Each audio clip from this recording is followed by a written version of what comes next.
Mateo, ika-25 kabanata. Kung magkagayon ay makakatulad ang kaharian ng langit ng 10 dalaga na kinuha ang kanilang mga ilawan at nagsilabas upang salubungin ang kasintahang lalaki. At ang 5 sa kanila ay mga mangmang at ang 5 ay matatalino, sapagkat nang dalhin ng mga mangmang ang kanilang mga ilawan ay hindi sila nangagdala ng langis. Datapwat ang matatalino ay nangagdala ng langis sa kanilang sisidlan, nakasama ng kanilang mga ilawan. Samantalang nagtatagal nga ang kasintahang lalaki, ay nangagantok silang lahat at nangakatulog.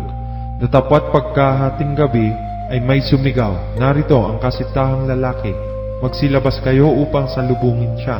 Nang magkagayoy nagsipagbangon lahat ang mga dalagang yaon at pinag-igi ang kanilang mga ilawan.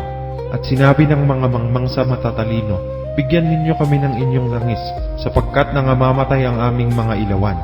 Datapwat nagsisagot ang matatalino na nangagsasabi, "Baka sakaling hindi magkasya sa amin at sa inyo, magsiparoon muna kayo sa nangagbibili, at magsibili kayo ng ganang inyo." At samantalang sila'y nagsisiparoon sa pagbili, ay dumating ang kasintahang lalaki, at ang mga nahahanda ay nagsipasok na kasama niya sa piging ng kasalan, at inilapat ang pintuan. Pagkatapos ay nagsirating naman ang mga ibang dalaga, na nagsisipagsabi, "Panginoon, Panginoon, buksan mo kami." Datapwat sumagot siya at sinabi, "Katotohanang sinasabi ko sa inyo, hindi ko kayo nangakikilala. Mangagbuyat nga kayo, sapagkat hindi ninyo nalalaman ng araw ni ang oras. Sapagkat tulad sa isang tao na nang paparoon sa ibang lupain, ay tinawag ang kanyang sariling mga alipin, at ipinamahala sa kanila ang kanyang mga pag-aari. At ang isa'y binigyan niya ng 5 talento, ang isa'y 2, at ang isa'y 1, sa bawat isa'y ayon sa kanya-kanyang kaya. At siya'y yumaon sa kanyang paglalakbay. Ang tumanggap ng 5 talento pagdakay yumaon at ipinangalakal niya ang mga yaon, at siya'y nakinabang pa ng 5 talento. Sa gayon ding paraan ang tumanggap ng 2 ay nakinabang ng ibang 2 pa. Datapwat ang tumanggap ng 1 ay yumaon at humukay sa lupa at itinago ang salapi ng kanyang Panginoon. Pagkatapos nga ng mahabang panahon ay dumating ang Panginoon ng mga aliping yaon at nakipaghusay sa kanila. At ang tumanggap ng 5 talento ay lumapit at nagdala ng 5 pang talento na nagsasabi, "Panginoon, binigyan mo ako ng 5 talento. Narito, ako'y nakinabang ng 5 pang talento." Sinabi sa kanya ng kanyang Panginoon, "Mabuting gawa, mabuti at tapat na alipin. Nagtapat ka sa kakaunting bagay. Pamamahalain kita sa maraming bagay. Pumasok ka sa kagalakan ng iyong Panginoon." At lumapit naman ang tumanggap ng 2 talento at sinabi, "Panginoon, binigyan mo ako ng 2 talento. Narito, ako'y nakinabang ng 2 pang talento." Sinabi sa kanya ng kanyang Panginoon, "Mabuting gawa, mabuti at tapat na alipin. Nagtapat ka sa kakaunting bagay, pamamahalain kita sa maraming bagay. Pumasok ka sa kagalakan ng iyong Panginoon."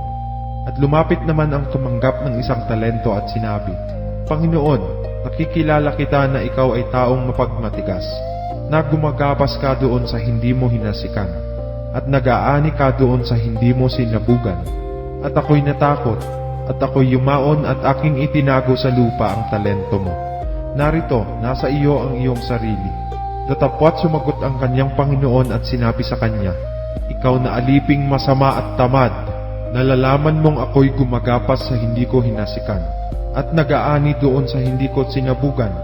Gayon pala'y ibinigay mo sana ang aking salapi sa nagsisipangalakal ng salapi, at nang sa aking pagdating ay tinanggap ko sana ang ganang akin, pati ng pakinabang. Alisin nga ninyo sa kanyang talento at ibigay ninyo sa may 10 talento, sapagkat ang bawat mayroon ay bibigyan, at siya'y magkakaroon ng sagana. Ngunit ang wala, pati pa ang nasa kanya ay aalisin sa kanya. At ang aliping walang kabuluhan ay inyong itapon sa kadiliman sa labas.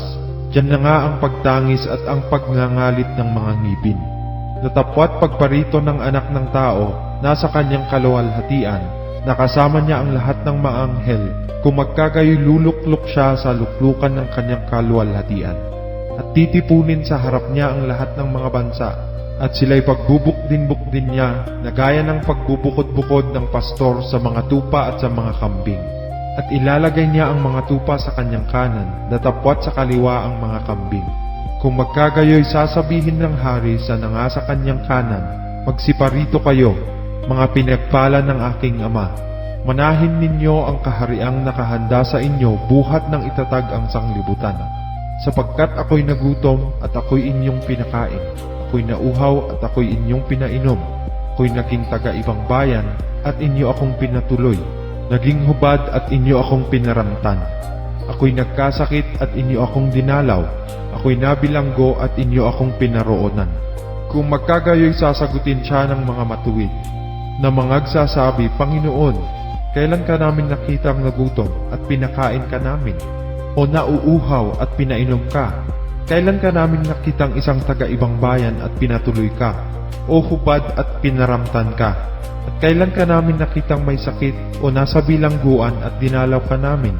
At sasagot ang hari at sasabihin sa kanila, Katotohanang sinasabi ko sa inyo, yamang inyong ginawa sa isa dito sa aking mga kapatid, kahit sa pinakamaliit na ito ay sa akin ninyo ginawa. Kung magkagayoy sasabihin naman niya sa mga nasa kaliwa, magsilayo kayo sa akin, kayong mga sinumpa, at pasaapoy na walang hanggan na inihanda sa dyablo at sa kanyang mga anghel. Sapagkat ako'y nagutom at hindi ninyo ako pinakain, ako'y nauhaw at hindi ninyo ako pinainom. Ako'y naging isang taga-ibang bayan at hindi ninyo ako pinatuloy. Hubad at hindi ninyo ako pinaramtan. May sakit at nasa bilangguan at hindi ako dinalaw.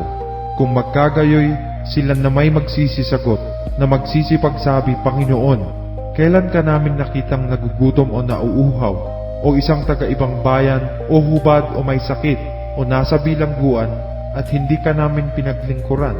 Kung magkagayoy sila'y sasagutin niya, na sasabihin, Katotohanang sinasabi ko sa inyo, na yamang hindi ninyo ginawa sa maliliit na ito, ay hindi ninyo ginawa sa akin. At ang mga ito'y mga paparoon sa walang hanggang kaparusahan, datapwat ang mga matuwid ay sa walang hanggang buhay.